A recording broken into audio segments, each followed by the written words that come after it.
বসো এবং আমাকে তোমার প্ল্যান বলো। সারবেশ খুশি হয়েছিল বেদিকাকে কিশোরের প্রতি রাখতে দেখে। রবি কুমার অভিনবকে নিজের পাশে ডাকলেন।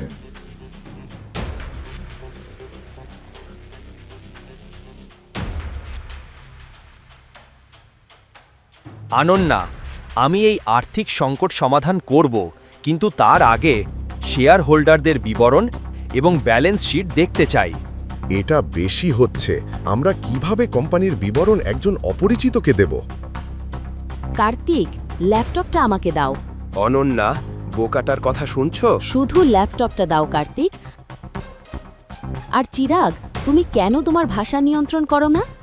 অভিনব আমার স্বামী, এটা ভুলে যেও না। 2 বছরের মধ্যে প্রথমবার অভিনব অনন্যাকে আরেকজন পুরুষের সাথে ঝগড়া করতে দেখছে।